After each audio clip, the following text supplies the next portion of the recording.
This is the 7th homework of the JavaScript session. This is related to the DOM. How do we use JavaScript to manipulate the DOM, put elements within the DOM and get the attributes of a DOM. So as you can see, this is the homework that we had. We have a h1 tag at the top over here, and below that we have a h2 tag which tells that we have a list of 10 colored rectangles over here. You can also see that the title of the page is same as the content of the h1 tag.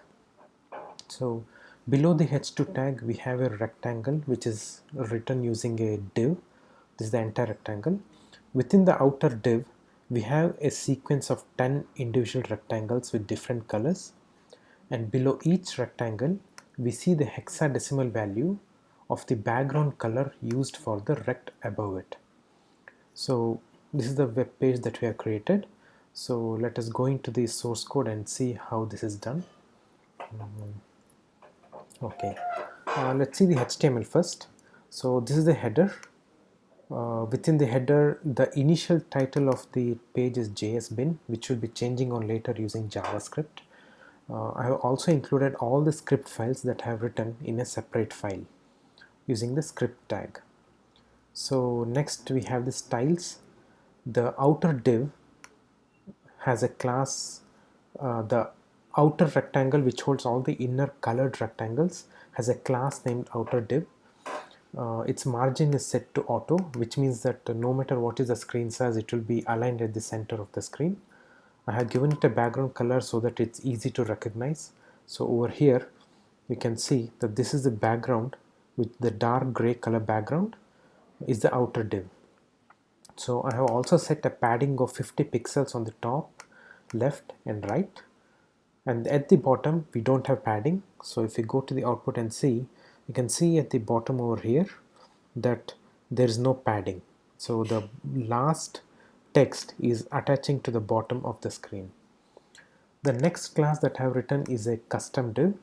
The custom div is each of the colored rectangles that I am displaying within the outer div, all the 10 rectangles.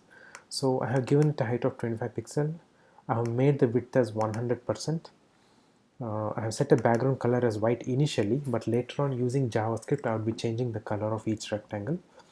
I have given a top and bottom margin of 10 pixels so that I can see a gap between each of the elements, or else it would just stick to each other. Okay. The next is the custom span class. I'm using span to display the hexadecimal value of the colors that I'm using. There are other ways of doing it. I don't need a span. I can actually display text, or I can also display paragraph, but span was pretty easier to do this, so I've just used span. So I have given it a background color so that I can see the text properly. I've given margins and padding so that the text is easily visible to the user.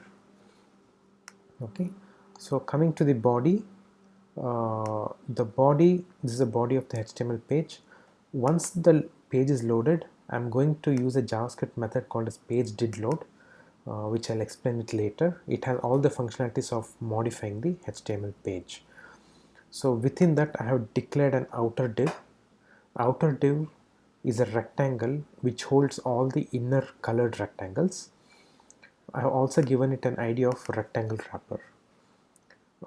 And the class is outer div, which is actually defined within my styles over here. Within the outer div, I have a set of 10 divs, one for each colored rectangle, and a 10 span tags.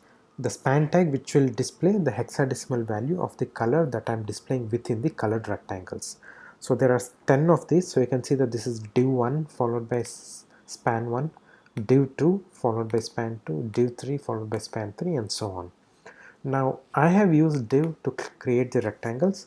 There are other ways, like for example you can use a canvas to draw a rectangle as well, but for this assignment I thought div was a pretty easier option and which was pretty simple to implement, so I have used div. Each of the div has a class named custom div, which has its margins, padding, background color and alignment, and its size details. So the class name for all the divs is the same, which is custom div, but each of the div has a individual ID. The first div has the id called as first, second div has an id called second, third has the id called as third, and so on. All the 10 divs have unique identifiers. The span class has a single class. Initially it is empty. I'm not displaying any content over here. So initially it's empty. I'll be filling up the hexadecimal value from my source code using my DOM manipulation methods. So this is my HTML. So I just want to display the JavaScript functions now. So as you can see, page.load is a function that would be called once my page finishes loading. So once this is done, so let me just explain, this is the page load function. So within this I'm doing 5 operations. One is adding headings. If you see my HTML, I have not put my h1 and h2 tags over here. I'm setting those values dynamically in my source code. So add headings is the first method that is called. Then I am setting my inner div colors. Each of my div doesn't have a unique background color as of now when it is initially displayed. The unique colors which you can see in the output over here are provided within the set inner div color functions. Then I'm calling a function named list hex codes, which has code to display the hexadecimal code within my span element, and the hexadecimal code is taken from the background color of my div. Then we have a display all div IDs, which will just display the identifiers of each of my divs in the console. And at the end, I'm setting my document title. So initially, if you can see my HTML, the document title is JSBin, but I need to change this title to whatever I display in my h1 tag. So that's the code which is there in my set document title. So I'll just hide the HTML for now. So if you see this function, the first set function is add headings. What I'm doing here is I'm creating an h1 tag using my create element method. So I'm creating h1 tag. I'm giving it a text called as color palette.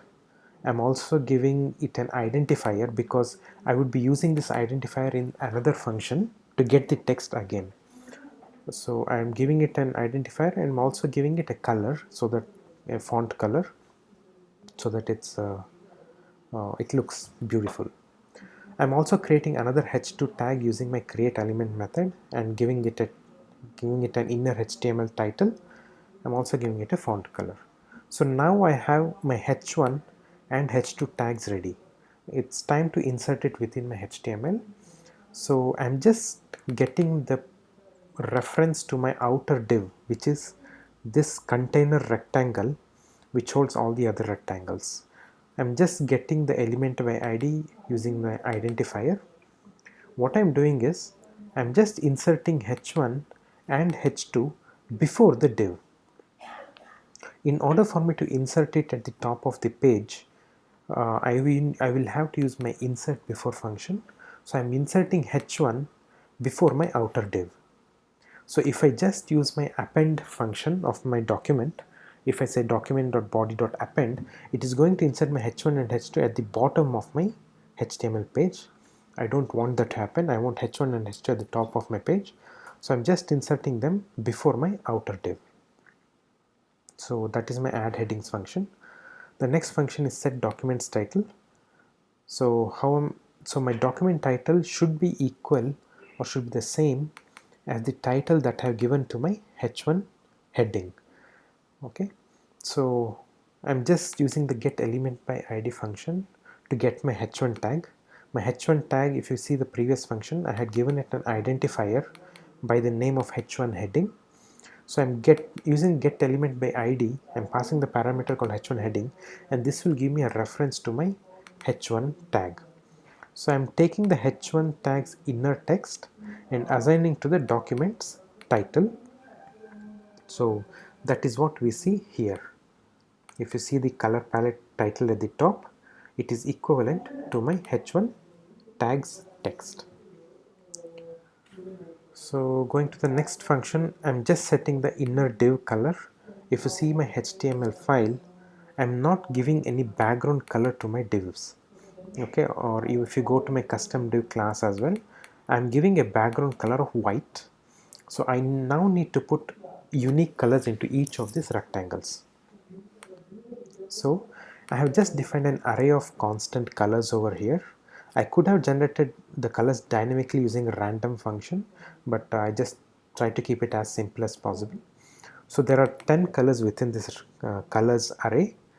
Now I need to get a list of all my divs using my class name. So if you see my HTML, each of my div has a class name called as custom div. So in my JavaScript, I'm using my get elements by class names function and give the class name as custom div. Now my all divs variable is going to have a list of all my divs with the class name as custom div. In my HTML, there are 10 such classes or 10 such divs with class names as custom div. So that is there in this list. I just iterate through my colors using my for in construct. So which is going to give me each color at a time, index of each color. And using this color, I'm just setting the all divs of index dot style dot background color, and to this one I'm setting the color from my colors array which is defined above. So this for loop is going to take one color at a time from this particular color array and put it into the div that I got in using my get element by class name method. So by the end of this function, all my divs would have unique colors in the output.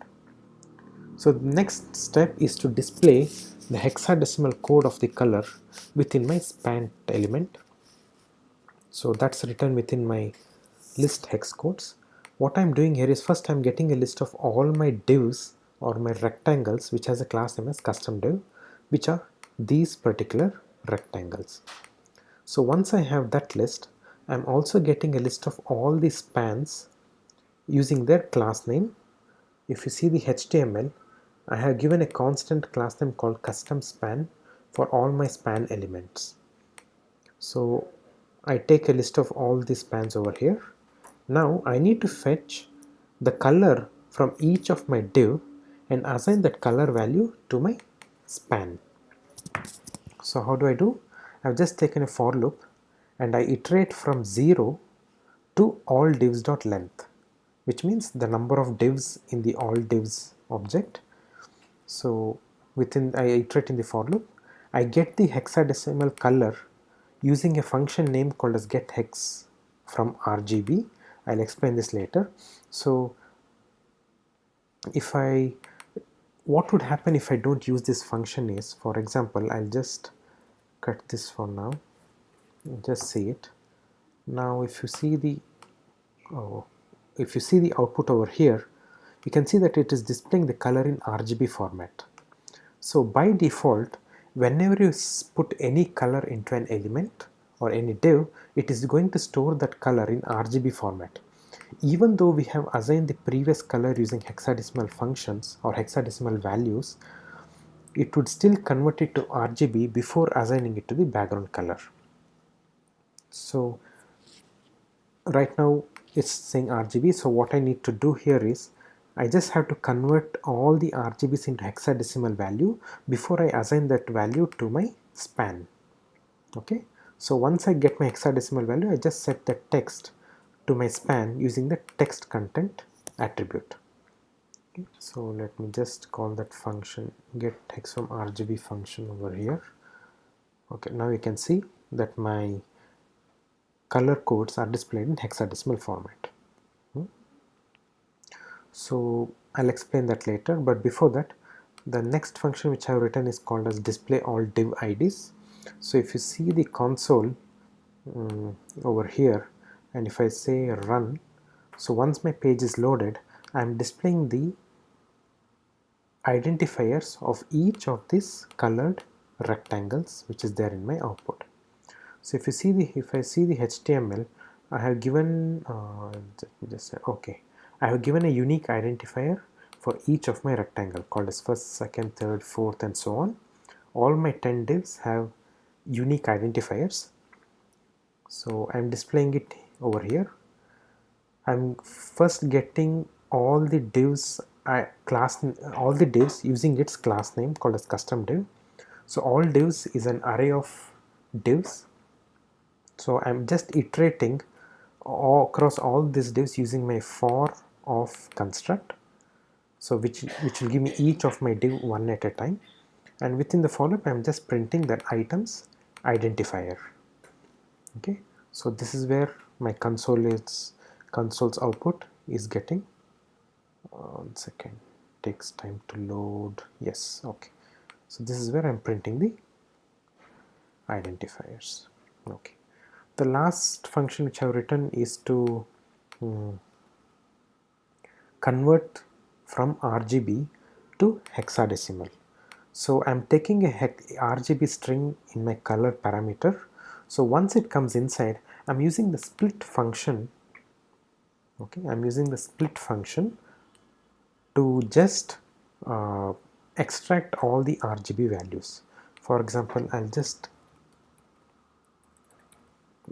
log color over here just to see how the color looks like. If I see the console, okay, these are my RGB values for each of my rectangle. So I'm saying color dot split. I'm giving a parameter called as open parenthesis.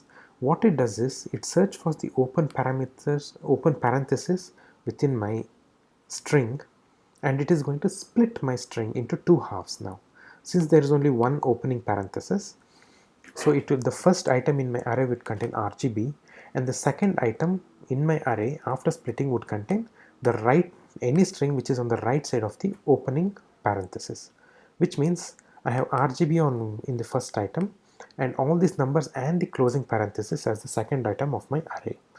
So after the split, I'm extracting only the second item using my index 1, which should give me this particular string, only the 3 RGB values followed by closing parenthesis. My next step is to remove the closing parenthesis. So from this output, I am splitting again and giving the parenthesis as my closing parenthesis. So what it does is, out of this string, it will just take anything before this parenthesis, that is so much, and put it into the first item in my array, and anything which is later as the second item. In this case, after the parenthesis, there is no further string, so my array will contain only one item, which is a list of RGB values. So I take the first item from the array, and once again I split it using the comma and space operator. So what it does is, it will just take this string. Since there's this comma, there are two commas with spaces over here. My resultant array will contain 3 elements, that is R, G and B. So I have managed to take a string and extract only the RGB values from that string. Of course, there are other methods to do it. I can use a pattern matching or pattern recognizer functions to split all these values, but I thought split would be easier for now. So once I split, I take each of those values, which is, for example, in my first RGB, it's 245, 176 and 65. R is 245. I'm taking R and passing it to my parseInt function. Since it's a string, parseInt will convert it to an integer of base 10, which is my decimal numbers. Okay, so now 245 is converted to a string, to an integer, and I'm once again converting it to a string with hexadecimal as my base. So what happens is, it takes 245 string, converts it into an integer, converts it to hexadecimal, and again makes it into a string. Okay, so after so much, I have a string of hexadecimal. I'm appending 0 to the beginning of that string. The reason is, imagine that I send a value RGB which is less than 15.